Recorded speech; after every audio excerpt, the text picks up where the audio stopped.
Atomic size को top to bottom study करेंगे। इससे जो पहले वाली वीडियो है उसमें हमने एटॉमिक साइज़ को लेफ्ट टू राइट पढ़ा था। अब हम पढ़ रहे हैं टॉप टू बॉटम। अगर हम बात करें 3D सीरीज, 4D सीरीज और 5D सीरीज, यहाँ पर top to bottom atomic size में वेरिएशन कैसे आती है, जैसे स्कैंडियम, बैटरियम और लैंथेनम। यहाँ पर तो जो नॉर्मल साइज़ है हमारा ऐसे रेगुलरली क्या करता रहता है, इंक्रीज करता रहता है, क्योंकि top to bottom number of cell क्या हो रही है, इंक्रीज हो रही है।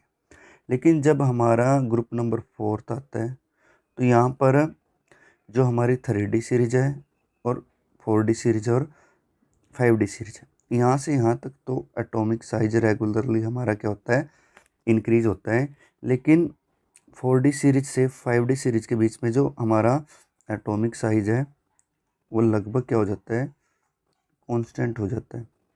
इसका कारण क्या है, जो हमारी 3D सीरीज और 4D सीरीज है, यहाँ पर तो सेलें रेगुलरली हमारी क्या कर रही है, इंक्रीज कर रही है। सेल तो 4D और 5D सीरीज के बीच में भी बढ़ेगी, लेकिन यहाँ पर 3D 4D सीरीज और 5D सीरीज के बीच में 14 एफ ब्लॉक एलिमेंट आ जाते हैं। जैसे हम यहाँ से यहाँ तक ओनली कितना ऐड करते हैं, 18, लेकिन यहाँ से यहाँ तक हम कितना ऐड करते हैं, 32।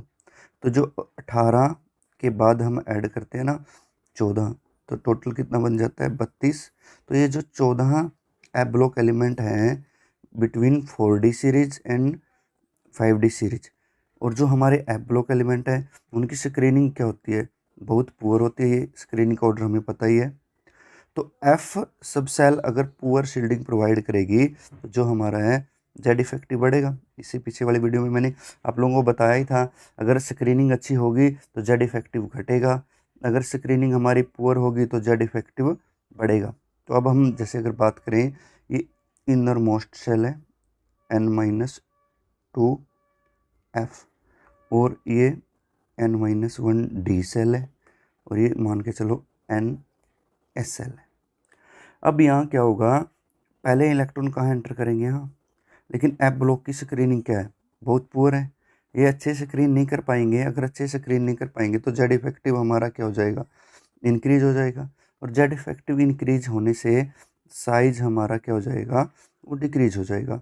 तो टॉप टू बॉटम पहले यहाँ से यहाँ नंबर ऑफ सेल बढ़ती हैं, लेकिन 4D सीरीज और 5D सीरीज के बीच में 14 एफ ब्लॉक एलिमेंट आ जाते हैं, जिनकी स्क्रीनिंग क्या है, बहुत पुअर है। और ड्यू टू पुअर शील्डिंग जो हमारा जेड इफेक्टिव बढ़ जाता है और साइज लगभग हमारा क्या हो जाता है, कांस्टेंट हो जाता है हर एक सीरीज के अंदर। जैसे यहाँ पर मैंने डिफाइन भी कर रखा है, on moving 3D series to 4D series almost size क्या हो रहा है, इंक्रीज हो रहा है, क्योंकि नंबर ऑफ सेल हमारी इंक्रीज हो रही है। लेकिन अगर हम 4D सीरीज से 5D सीरीज आते हैं तो हमारा साइज ऑलमोस्ट क्या रह जाता है, ऑलमोस्ट रिमेन सेम, या फिर हम क्या बोल सकते हैं, कांस्टेंट। क्यों, क्योंकि जो हमारे एफ ब्लॉक एलिमेंट है उनकी स्क्रीनिंग क्या है, बहुत पुअर है। इस फिनोमेना को हम लेंथेनोड कॉन्ट्रैक्शन के नाम से भी पढ़ते हैं। तो ड्यू टू लेंथेनोड कॉन्ट्रैक्शन तो हमारा साइज लगभग क्या हो जाता है, कांस्टेंट। लेकिन ये एप्लीकेबल नहीं है ये वाला रूल, किसके ऊपर, थर्ड ग्रुप के ऊपर, स्कैंडियम के ऊपर, पैटरडियम के ऊपर और लेंथेनम के ऊपर। यहाँ पर साइज का ऑर्डर वही रेगुलर है, यहाँ पर कोई किसी भी प्रकार के एफ ब्लॉक एलिमेंट नहीं आते हैं, तो इसलिए जो साइज है वो रेगुलरली क्या करता रहता है, इंक्रीज करता रहता है। इस चीज़ को हम अगर हम डाटाबेस देखें तो अब हम जो हमारा साइज टॉप टू बॉटम और लेफ्ट टू राइट है, एक बार हम डाटाबेस देख लेते हैं। जैसे स्टार्टिंग मैंने बताया था कि सीरीज में लेफ्ट टू राइट जाने पर पहले हमारा साइज क्या होता है, डिक्रीज होता है, क्योंकि जेड इफेक्टिव डोमिनेट कर जाता है, और फिर साइज हमारा लगभग क्या हो जाता है, कांस्टेंट, और लास्ट में साइज क्या हो जाता है, इंक्रीज। ये लगभग हर एक सीरीज इसी रूल को क्या कर रही है, फॉलो कर रही है। और जो आपसे क्वेश्चन पूछा जाएगा वो एक रेगुलर ट्रेंड का ही पूछा जाएगा।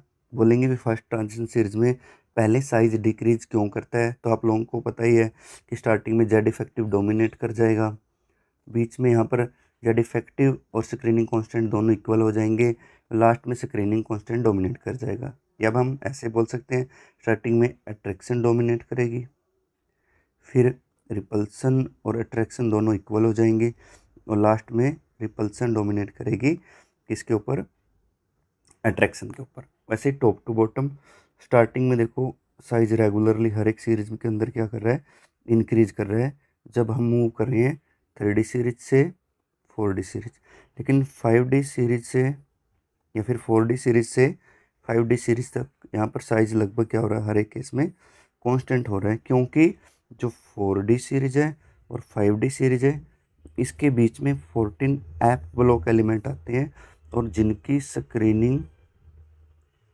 बहुत पुअर है। और जहाँ पर स्क्रीनिंग पुअर होगी वहाँ पर स्क्रीनिंग कांस्टेंट की वैल्यू क्या कर जाएगी, डिक्रीज कर जाएगी। स्क्रीनिंग पुअर होने से जो हमारा स्क्रीनिंग कांस्टेंट है सिग्मा स्टार, इसकी वैल्यू क्या कर जाएगी, डिक्रीज। अगर हमारी स्क्रीनिंग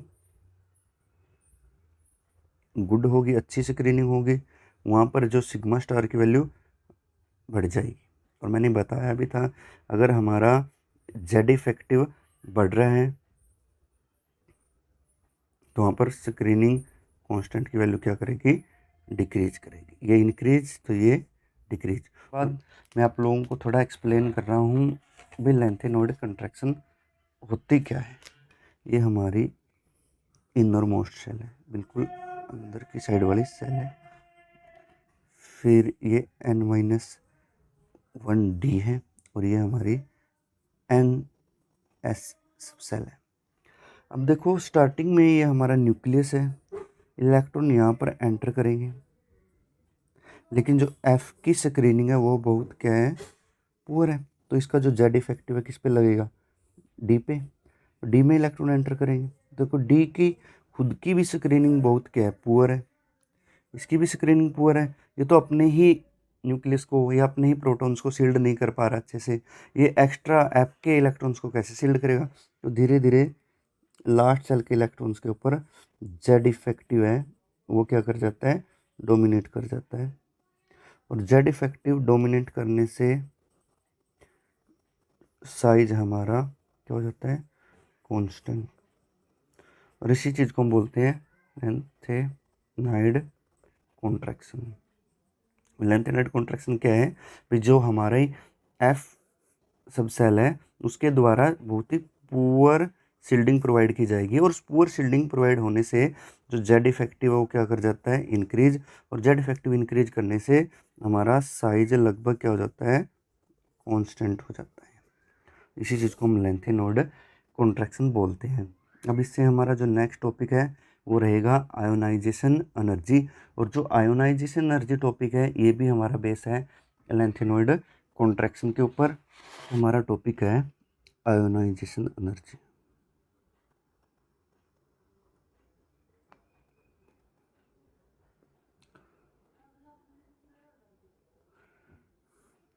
जो हमारी आयोनाइजेशन एनर्जी क्या होती है, वो अमाउंट ऑफ एनर्जी जो हमें रिक्वायर्ड होती है आउटर मोस्ट सेल के इलेक्ट्रॉन्स को रिमूव करवाने के लिए।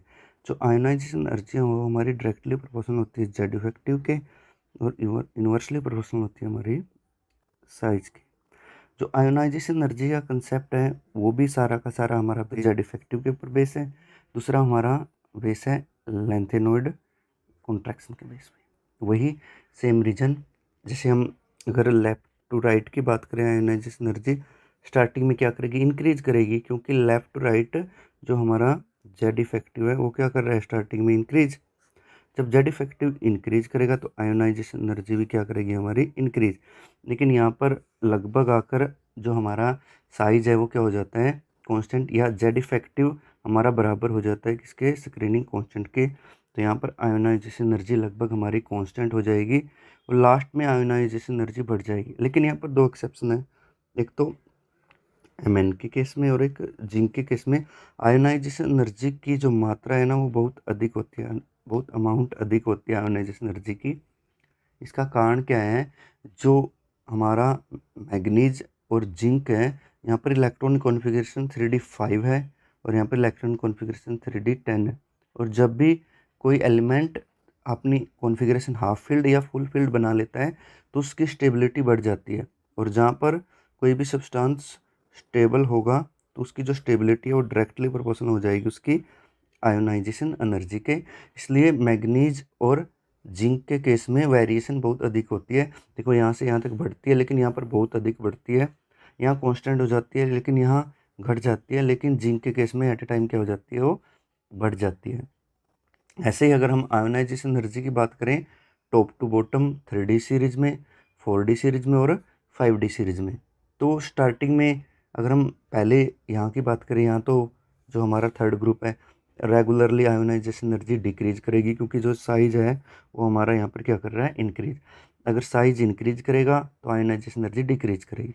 लेकिन जब हम ग्रुप नंबर 4, ग्रुप नंबर 5 और ग्रुप नंबर 6 पे जाते हैं तो धीरे धीरे साइज यहाँ पर आकर क्या होने लग जाता है, कांस्टेंट साइज होने लग जाता है। यहाँ से यहाँ तक साइज क्या होने लग जाता है, कांस्टेंट। और यहाँ पर ग्रुप नंबर 7 पर आकर साइज बिल्कुल ही क्या हो जाता है, इक्वल हो जाता है, लगभग साइज प्रॉपरली हमारा क्या हो जाता है, कांस्टेंट हो जाता है। और अब ये कांस्टेंट साइज क्यों हुआ, ये हमें पता ही है कि हमारी 4D और 5D सीरीज के बीच में 14 एप ब्लॉक एलिमेंट है और उनकी स्क्रीनिंग बहुत क्या है, पुअर है। तो अब देखो यहाँ से यहाँ तक साइज बढ़ रहा था तो नॉर्मल है, आयोनाइजेशन एनर्जी घटी होगी। लेकिन यहाँ से यहाँ साइज कांस्टेंट हो गया, तो साइज कांस्टेंट होने का कारण क्या है भाई, जो हमारा जेड इफेक्टिव है वो बहुत अधिक इंक्रीज हो गया होगा।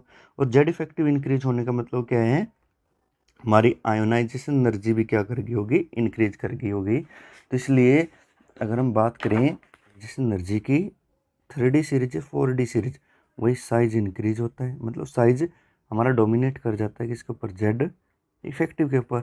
और आयोनाइजेशन एनर्जी हमारी डिक्रीज कर जाती है। लेकिन 4D से 5D सीरीज, 4D से 5D सीरीज हमारा जेड इफेक्टिव डोमिनेट कर जाता है साइज के ऊपर, और हमारा जो साइज है वो क्या हो जाता है, कांस्टेंट। और साइज कांस्टेंट होने का मतलब जेड इफेक्टिव बहुत बढ़ गया, तो आयोनाइजेशन एनर्जी 4 to 5D क्या हो जाती है, इंक्रीज। क्योंकि इस सीरीज में ग्रुप नंबर 3 के बाद 14 एप ब्लॉक एलिमेंट आते हैं और उनकी स्क्रीनिंग बहुत क्या होती है, पुअर होती है। अगर हम बात करें ग्रुप नंबर 3 से 6, तो ऑर्डर रेगुलर यही फॉलो होता है। 3D सीरीज की आयोनाइजेशन एनर्जी सबसे अधिक, 4D सीरीज और 5D सीरीज, ऐसे रेगुलर एक ऑर्डर रहेगा। यहाँ पर कारण क्या है कि इन ग्रुप्स के अंदर साइज हमारा वो डोमिनेट कर जाता है जेड इफेक्टिव के ऊपर। लेकिन अगर हम बात करें group number 7 to 12, group number 7 to 12 क्या होगा, जो 4D सीरीज है और 5D सीरीज के बीच में 14 एब्लॉक एलिमेंट आने के कारण धीरे धीरे जैसे इस सब सेल के अंदर इलेक्ट्रॉन एंटर करते जाएंगे। जितने ज़्यादा इलेक्ट्रॉन एंटर करेंगे उतने यहाँ पर क्या बढ़ेंगे, प्रोटॉन। और प्रोटॉन बढ़ने से अब देखो इलेक्ट्रॉन्स की स्क्रीनिंग तो क्या है, बहुत पुअर है। अगर इलेक्ट्रॉन की स्क्रीनिंग हमारी पुअर है लेकिन प्रोटॉन तो रेगुलर बढ़ रहे हैं, तो जेड इफेक्टिव लास्ट सेल के इलेक्ट्रॉन्स के ऊपर बहुत ज़्यादा इंक्रीज हो जाएगा। और जेड इफेक्टिव इंक्रीज होने के बाद जो हमारे ऑर्डर में जो ये रेगुलर ऑर्डर चल रहा था हमारा 3D 4D 5D, इसमें वेरिएशन आ जाएगी। और कहाँ से कहाँ तक, ग्रुप नंबर 7 से ग्रुप नंबर 12 तक जो हमारा ऑर्डर फॉलो होगा। अब फिर कौन सा हो जाएगा, 5D 3D और 4D। अब इससे रिलेटेड हम कुछ क्वेश्चंस करके देखते हैं। मान लो हम कुछ एलिमेंट उठा लेते हैं टॉप टू बॉटम, जैसे मैंने उठा लिया जिंक, कैडमियम और Hg। कोई हमसे पूछे भाई इनका ऑर्डर क्या होगा, आयोनाइजेशन एनर्जी का ऑर्डर क्या होगा, तो आप लोगों को पता है ये 3D सीरीज का एलिमेंट है, ये 4D सीरीज का और ये 5D सीरीज का। अब यहाँ से यहाँ तक 14 एफ ब्लॉक एलिमेंट आ गए हैं, तो इनकी स्क्रीनिंग पुअर होने के कारण यहाँ पर जेड इफेक्टिव डोमिनेट कर गया, और जेड इफेक्टिव डोमिनेट करने से आयोनाइजेशन एनर्जी बढ़ गई। तो सबसे अधिक आयोनाइजेशन एनर्जी किसकी होगी, Hg की, फिर किसकी होगी, जिंक की, और फिर किसकी हो जाएगी, कैडमियम की। जैसे एक और एग्जांपल लेते हैं, जैसे Au, Ag और Cu। अब आप लोगों को इनका सीरीज का पता होना चाहिए। 3D सीरीज का एलिमेंट है ये, 5D सीरीज का एलिमेंट है ये, 4D सीरीज का एलिमेंट है और ये 3D सीरीज का।